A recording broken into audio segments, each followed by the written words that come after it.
khai le long le nga chuang ho le dia lang u o ka channel la subscribe lo zong ten khongai takin min lo subscribe sak ve cheu don nia tu trom chu video dang lam lo kan thirang kan nu bekang dan kan thir do ni ti hian a bekang tu hi fai mang tara hian a thei fai veka bol lo te poi thian fai vek zelani hey Mizoram bekang e so hin tam to khop me chu wang chu voin chu kanu bekang dan kan tilang do ni ti khat fai taka I a thei sa kha ti hianin masilta a atira hian a bekang hi alan wai mai lo hei tui kan le ta a alang thei ang chi bol lo zang ang chi khat khan ti khuanin hat an taula a bekang alan wai vak lo hu bol lo lang thei tui lang thei ang chi khwa lang thei ang chi kha ti khuana pai ta phot ta ni ti khuan voin hi voi thuma pai to hnuwa khuanin a bekang hu an wai fai chau sela bol lo them dak te po hi kanu hian a om hi du lo ni fai takhian a thei hnuwa fai takin a sil le thin ti khuanin entinge kan soyang chotol ong atemiang ta khura da ta ti khuanin a bekang chu an wai tak to don ni a chang chuanin a bekanga zerin voi som chuang te a sil thina ni a sil na tui khu han en taula ti khona bekanga nuai to dona ti khwarin amonga khumi chotol ong atang khora monga khora bal chu atavek dona ni ti khon nuai nok ta a ti khwan choi chuak dona han en taula khu atui khu nut phut khumo khumi tui a sil na tui kha a film kak ma chon a sil ngat meni kanu hian a bekang chum tu hi a uluk thin chu wang te po chu niang ka pian ma tanga bekang to kha voin thleng hian a bekang hi e sual an la lo ni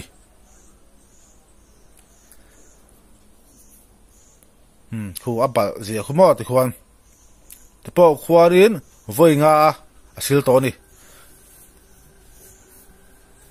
asil zong pe chu I tilang taloila tikha kan soi fia chiang vio toina a hriata video a sei lutuk lo nan asil lai zong chu kan tilang lawang bekanga bal vio chon za chong foi so panga te po sil thina ni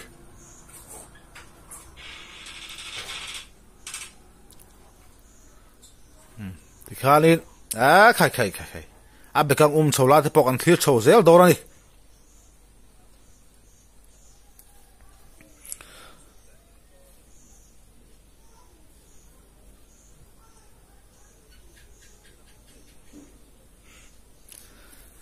kan a bekang sila chu kan du to kanga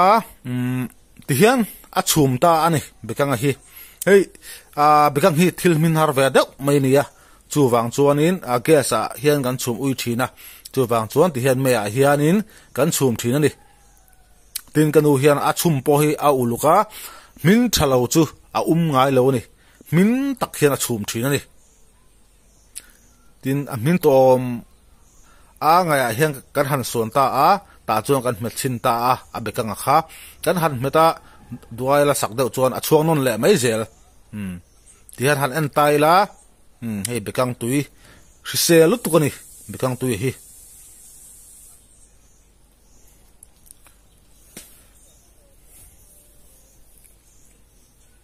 ti hianin han en tai la bekang hi ti hian kan hmet chin thina ni kan hmet china anem koi dap lo chuan kanu hian a du lova a chum non le ngat zelani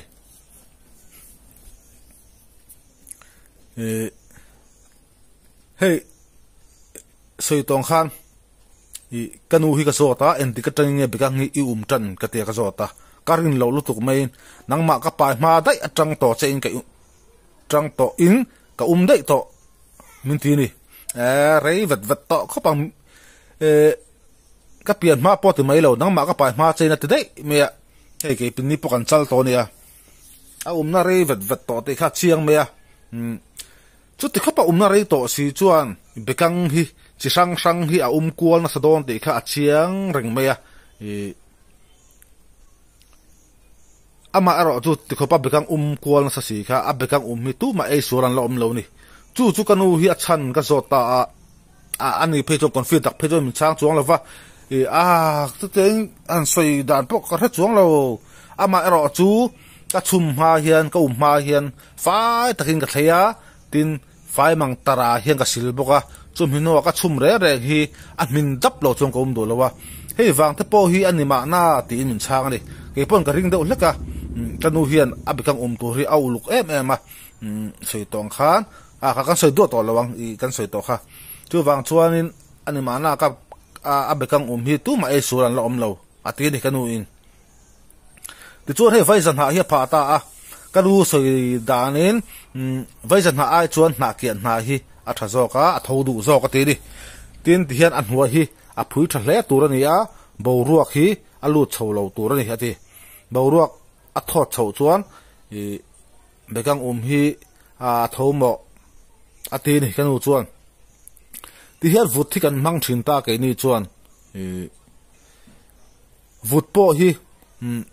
ana zong vut hian mang me lo kanu te hian a than pa ngat tin vut hin la thin ani khoi lai tapa mi ema mi vut emo an vala me lo an ma ni thing to mi an nia ti hian bekang ma tur vut hi chu an lak don chuan vut sa zong song kha an rit fa veka an phiat fa veka chu min huwa bekang na tur bi kha an tu thin ani thing alchi hei pai te mai an ku ang chi te khat khan an tuwa kha thiang him de hin vut khan la chuta a ta sik nan an la sik vek zelani an vut man poi thiang lim takan la thin ani an bekang hi an uluk ka te kha tin kanu amno chang heng ke pon kalo na sa thin me ya ka thiam tu ka amaro kanu hen te kanu soi an dila kanu soi tu ne ba sa ke ma pong ka vek thowa ko ke ma dan ka du amno chang pon kalo ve thin ani na re to kan pian ma tang to ni ke ni pokan lo ka se vek to ni hian man hen kan the mai to kan sung ko chuan ti khuanin pante khona chap dar ta khu tu ma chuan tam lem no ta bekang tam tak chum pon khumi khata khuanin ada to the ta ni khumi hu pante na da phenga ti chuanin a chunga khuanin vut khu apul le that don ni bekang dang alo mani pon ti khan apul that zowa bekang ha pante an chop phe lenga chumi chunga vut anda lenga chumi chunga bekang ti khan bekang tam da na zir khan chongli chonga pon khumi bial khata khuanin thei ni tun to ba jong khu tam lem lo wa kanu khuan tlar khatlan hyang bak chong hyang bak ti khan lo ta ni ti khuan in vuta phulla that zo khuan na bokina thil lenga na a thil zo puani na khu don ni tin khumi thal hlima khu ur ne hi poi mo me atan ti ra khu ani lo chuan bekang hi tho thamo ani khumi khu ta pa danga ada vele ur nga cho dorani atan ti ru ur thathe poi mo atini kanu in ati ti zelang ti chuan kholum deuh la hian zan ni a uma chuan classic cover dewa hian zan thum a thin ani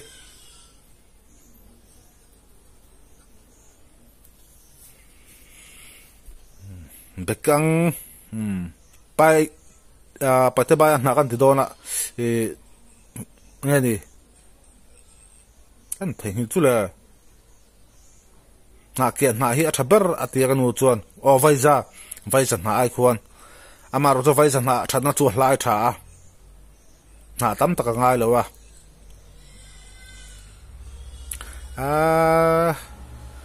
vai za na la na kiện na la te hianin ka tlang kwal sa thilania vai za kung po hi a phunin kan phun nuala ni kanu bekang nan hian soi tong khan ka pian ma tanga bekang to chuan bekang chi sang hi kwal na sa don ti hriata ke ma ni thar mai lo ta pun san mi acha kwal ti khan thina nia chu ti khopa bekang kwal na sa le na rei to si kha a bekang hi tu ma e suran lom lo ni soi tong kha nge kanu wa chan ni ka te kan zo khan soi tong khan chu ma asing sakvel na khan thialim takle min tha takle fa takin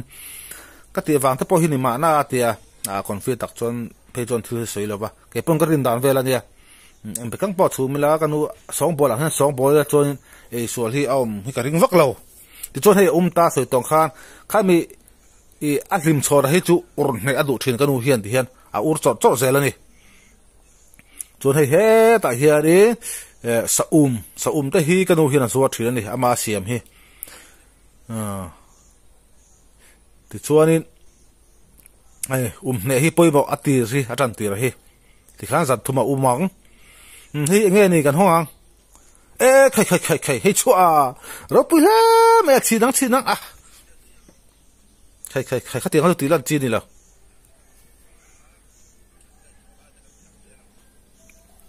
thì khá kan u ta chot ta kan ti lang ze lang ti hianin zan thum a nuwa dina kai thau don ta a kan enang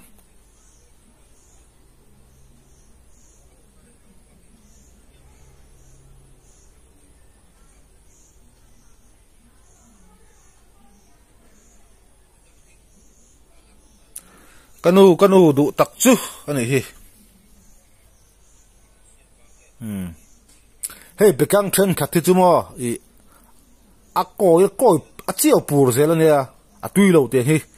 kanu bekang hi chu hey nang hlap si mu rup si te biang I ente ka suyang koi nuai lo hian a thina ni he tak hi tam takida kanu bekang nge hi an du thin na nia trong mơ lâu lâu ta sẽ bekang a sual aron chiang tum te khat mitam tak chon bekang a hi an se pha amaro chu kanu hi chu tu banan a se lo ri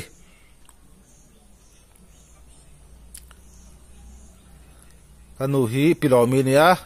pilomi bekang chu ke chu ka ingam an ti mi me ni ti khan an sa chianga ti khuanin soi tong khan hei koi chiu purang khan kalu hian ve ngai lawa ti khuanin phul deuh phak si ma se han khoira han chokila fan liak khatiang I ang chi thau tha kan tiang chi khan thina ni kanu hi khovela bekang thiam ber ka ti mai kum somli ka pian ma tanga to chu kum somli a chon a bekang ni kum somli a tam to ti na ni chu khai ro pui khop mai các channel te mình ngay lụt saka mình lâu thì sắc trên vàng thì lung takin lom thu cái suya video mu nom tak cái lá chop chuộc sẽ lắng sang man te po han khung zo se la kanu hian kan en chin don ani bekang hi